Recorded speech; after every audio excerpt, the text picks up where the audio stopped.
ஜகதோஸ்ய வெங்கடபதேர் விஷ்ணோர் பராம் பிரேயசீம் தத்வக்ஷஸ்தல நித்யவாச ரசிகாம் தக்ஷாந்தி சம்வர்தினிம் பத்மாலங்கரத பாணிபல்லவ யுகாம் பத்மாசனஸ்தாம் ஸ்ரீயம் வாத்சல்யாதி குணோஜ்வலாம் பகவதீம் வந்தே ஜெகன்மாதரம். எப்போதும் தனது திருக்கரங்களில் தாமரை மலர்களை ஏந்திக் கொண்டிருப்பவளும் அந்த தாமரை மலரிலேயே வீற்றிருப்பவளுமாகிய ஸ்ரீ மகாலட்சுமி தாயார் க்ஷணமேனும் அகலாமல் சீனிவாச பெருமானின் திருமார்பில் நித்தியவாசம் செய்து கொண்டு எம்பெருமானின் சீற்றத்தை தணித்து சாந்தத்தை வளர்த்து தவறுகள் செய்கின்ற பக்தர்களாக நம்மிடமும் வாத்சல்யத்துடன் இருக்கிறாளாம். இந்த தாயாரை சரண் புகுந்தோமானால் தந்தையாகிய எம்பெருமானை அடையலாம். ஆகவே அந்த ஜெகன்மாதாவை வழிபடுவோம் என்பது மேற்சொன்ன ஸ்லோகத்தின் பொருள். பக்தர்களே, அந்த தாயார் இதோ திருச்செகனூர் எனப்படும் திருச்சானூரின் மாட வீதிகளில் உலா வருகிறாள். ஆரோக்கியம் பாஸ்கரசாதிச்சேத், அதாவது ஆரோக்கியத்தை சூரிய பகவானிடமிருந்து பெற வேண்டும் என்கிறது சாஸ்திரம்.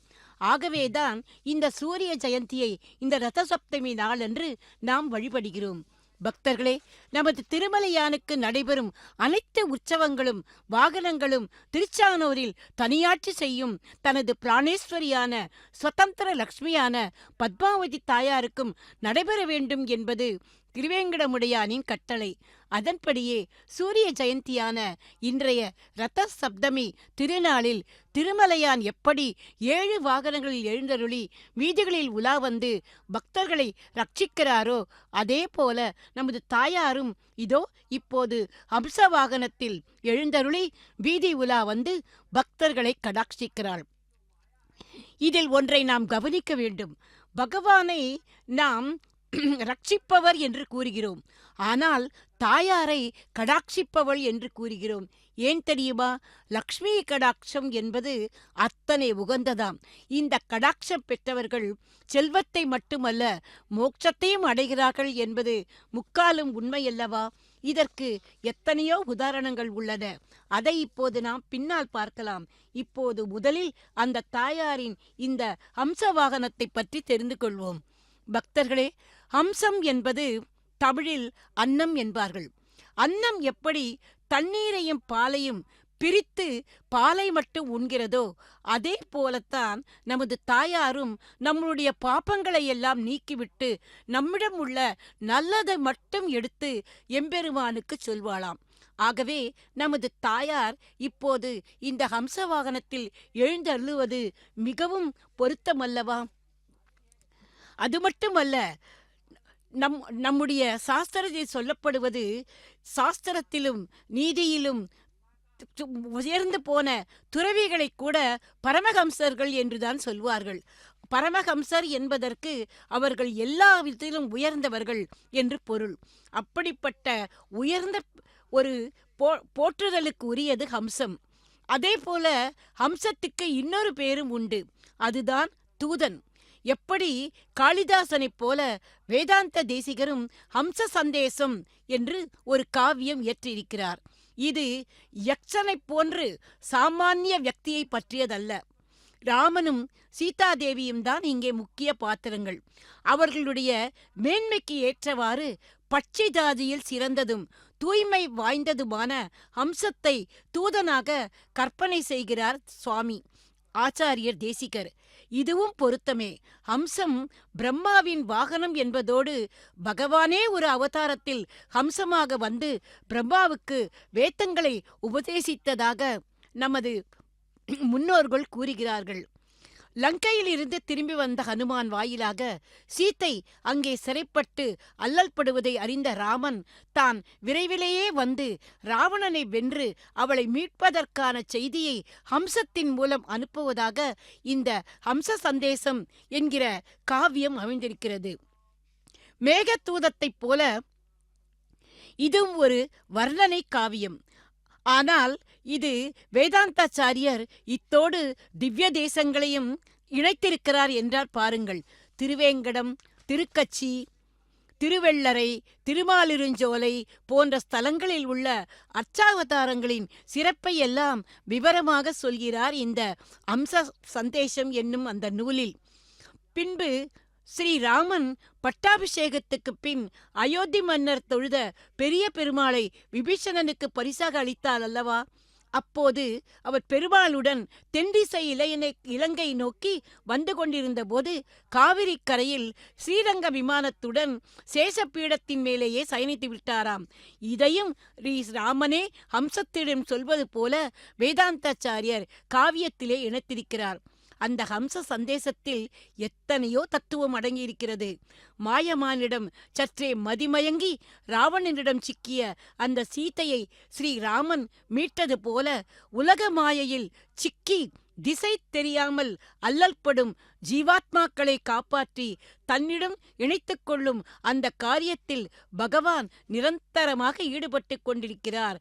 அந்த பகவானின் தயாகுணம் இதன் மூலம் ஸ்பஷ்டமாகிறது என்று அந்த ஹம்ச சந்தேசத்தில் சுவாமி தேசிகன் குறிப்பிடுகிறார்.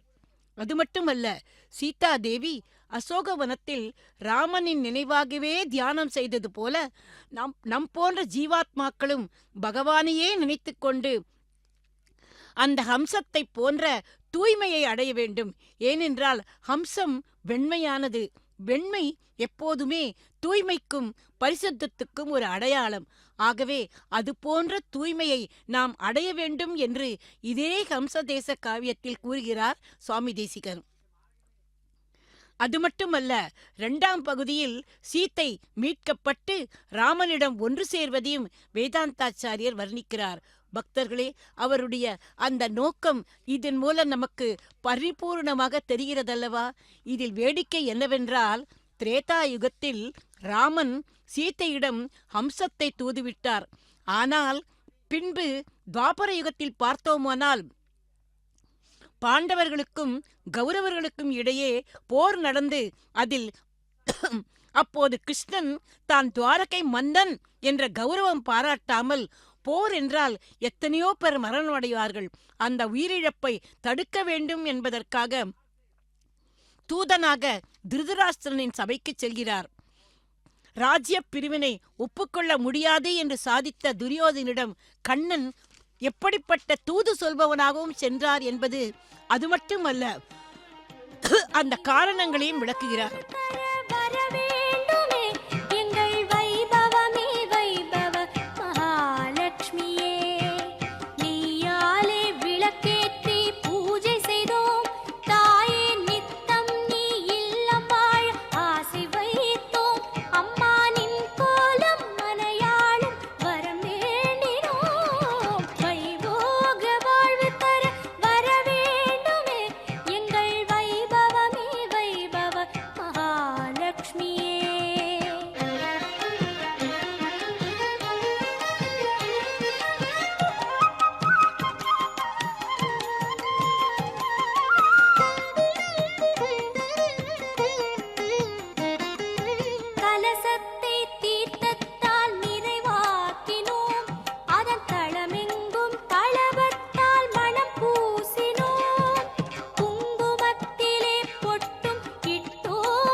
शङ्खचक्रगदाहस्ते वैभवलक्ष्मी नमोऽस्तुते सौन्दर्यरूपिणी देवी वैभवलक्ष्मी नमोऽस्तुते अम्मा उन பெயரையெல்லாம் சொல்லி சொல்லி கலச அடிவாரம் காசாலே அர்ச்சனை செய்தோம் செம்மாமல நாயகியே தீபம் தூபம் காட்டி திருவருளை தருகவென்று ஆராதித்தோம் ஆராதித்தோம்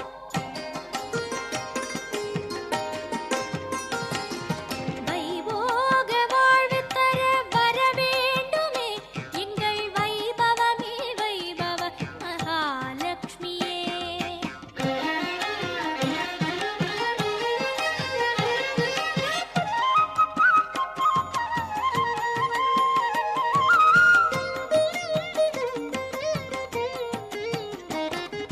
சர்க்கரை பொங்கலுடன் கனிவாழையும் வாசத்தாம்பூலம் எல்லாமே படைத்தோம் அம்மா கற்பூரச் சுடரேற்றி வைத்தோம் அம்மா நீ கனிவுடனே அதில் வந்து ஏற்பாயம்மா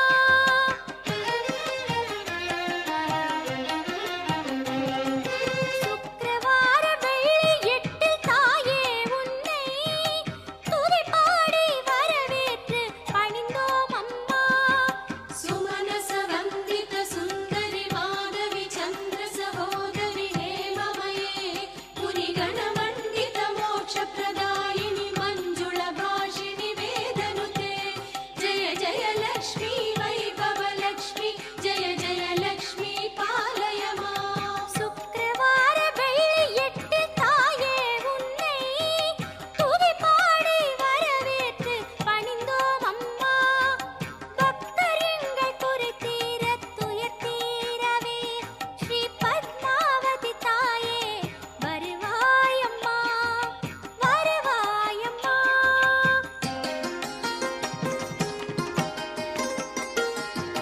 வைபோக வாழ்வு தர வர வேண்டுமே எங்கள் வைபவமே வைபவ மகாலட்சுமியே நீயாலே விளக்கேற்றி பூஜை செய்தோம் தாயே நித்தம் நீ இல்லம் வாழ ஆசை வைத்தோம் அம்மா நின் கோலம் மனையாளும் வரம் வேண்டினோம் வைபோக வாழ்வு தர வரவே பக்தர்களே, வர்ணனையை தொடர்கிறேன்.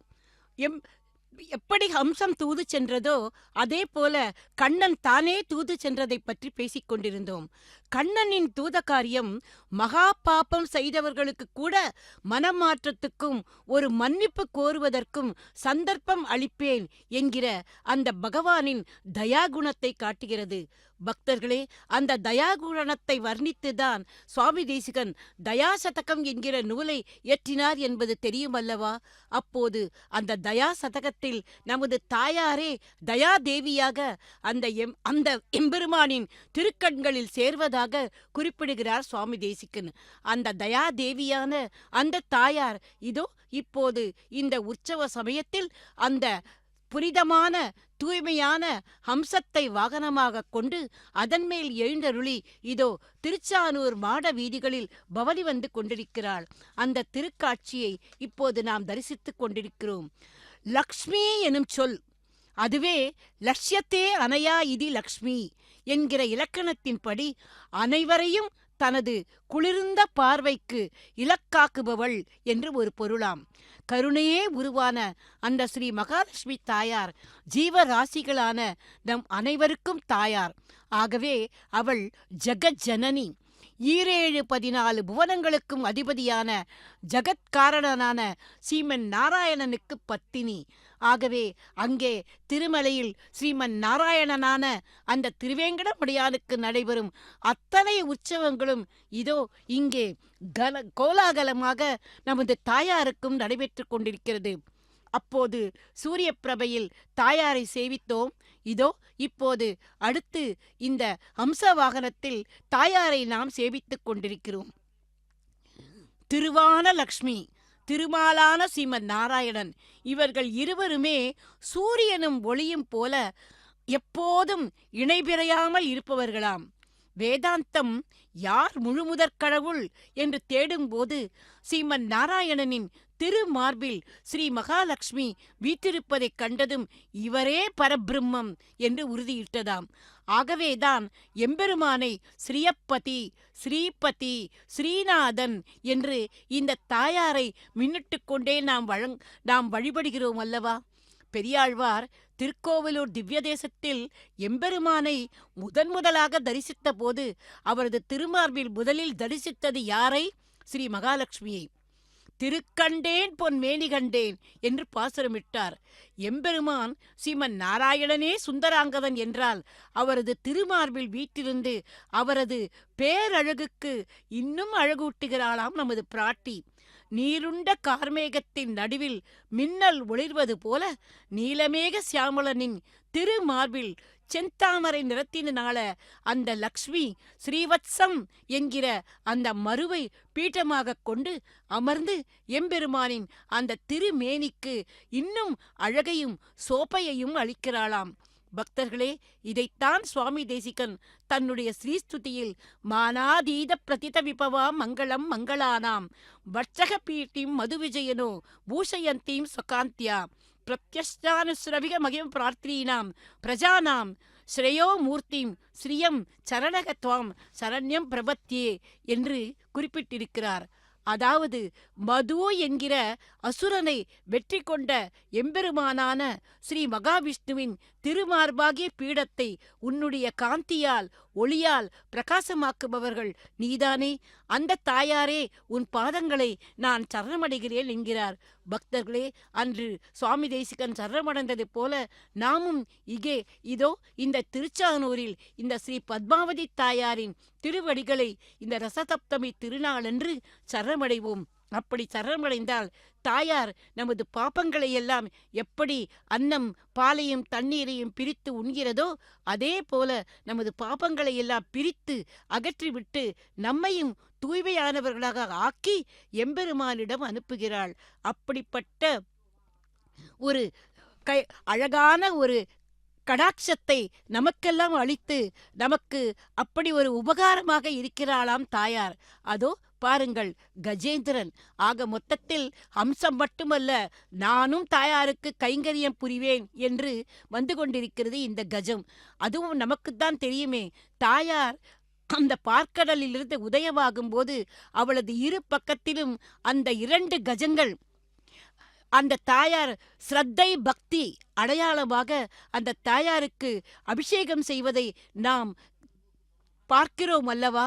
அதே போல இதோ இங்கே அந்த கஜம் முன்னாடி வந்து தாயார் வருகிறாள் என்பதை கட்டியம் கூறுவது போல நமக்கெல்லாம் கூறிக்கொண்டு வருகிறது. அதோ தாயாரின் கோபுரம். கோபுர தரிசனம் ஜன்ம பாபஹரணம் என்பார்கள். அந்த உயர்ந்த அந்த தாயாரின் திருக்கோவிலின் அந்த கோபுரத்தையும் இப்போது இந்த திரையின் வழியாக நாம் தரிசிக்கிறோம். பக்தர்களே, அந்த ஸ்ரீ மகாலட்சுமியின் எண்ணிறந்த திருநாமங்களில் அந்த ஸ்ரீ என்கிற திருநாமம் தானே உயர்ந்தது. அதுக்கு தமிழில் என்ன அர்த்தம் தெரியுமா? திரு.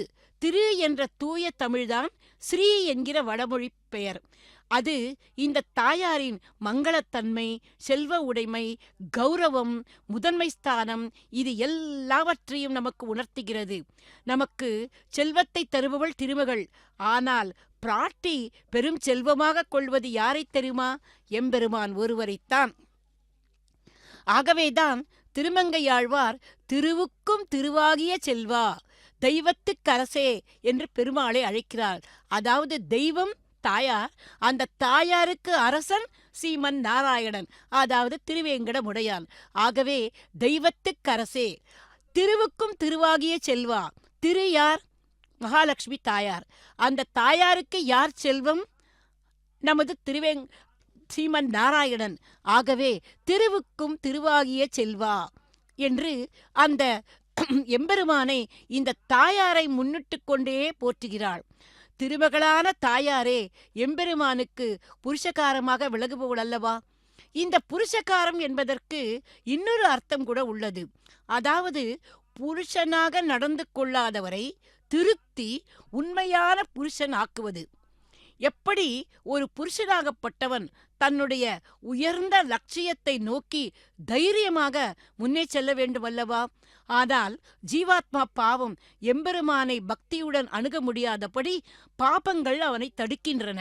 உடனே பிராட்டி என்ன செய்கிறாள்? ஒரு தாயைப் போல தன்னுடைய உபதேசத்தினாலும் அன்பினாலும் திருத்தி அவனது பாபங்களை தனது திருவருளால் போக்கி நம்மை எல்லாம் எம்பெருமானிடம் நெருங்க வைக்கிறாள். அதாவது ஜீவாத்மா என்கிற புருஷனை உண்மையான புருஷனாக நல்ல தன்மையுடையவராக ஆக்குகிறபடியால் தாயார் புருஷகார பூத்தை எனப்படுகிறாள். அதே போல வேண்டியவற்றை அள்ளித்தருகின்ற எம்பெருமானையும் அந்த அண்டி வரும் பக்தர்களின் குற்றங்கள் பாபங்களையெல்லாம் கண்டு எங்கே கோபமுற்று தள்ளிவிடுவாரோ என்ற அந்த ஒரு அச்சத்தில் தாயார் என்ன செய்கிறாள் தெரியுமா? தன்னுடைய பேரன்பினால் எம்பெருமானின் சீற்றத்தை முற்றிலுமாக நீக்கி அவளை அருள் புரிகிற புருஷனாக மாற்றுவதால் தான் புருஷகாரமாக கொண்டாடப்படுகிறாளாம். ஒரு ஜீவாத்மா ஒரு சமயம் எம்பெருமானிடம் சரணமடைய வருகிறான். உம்மை சரணமடைந்து விட்டான். அது தாயாருக்கு இப்போது கும்பகாரத்தி காட்டப்படுகிறது. பக்தர்களே, தாயார் வீதி உலா வந்த பின் தாயாருக்கு எந்த கண் திருஷ்டியும் படாமல் இருக்க முதலில் கும்பகாரத்தி காட்டப்படுகிறது. அதைத் தொடர்ந்து இப்போது கற்பூர மங்களகாரத்தி என்றும் தருவாய், மட்டில்லாத பெருமை தருவாய்.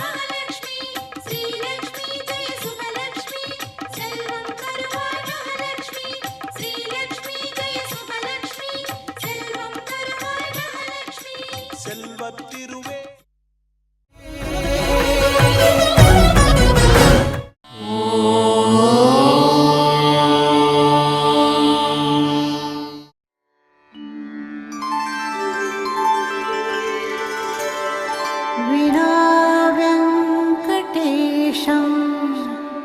ननाथो ननाथः सदा वेङ्कटेशं स्मरामि स्मरामि.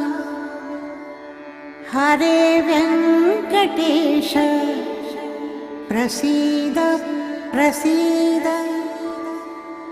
प्रियं वेङ्कटेश प्रयच्छ प्रयच्छ.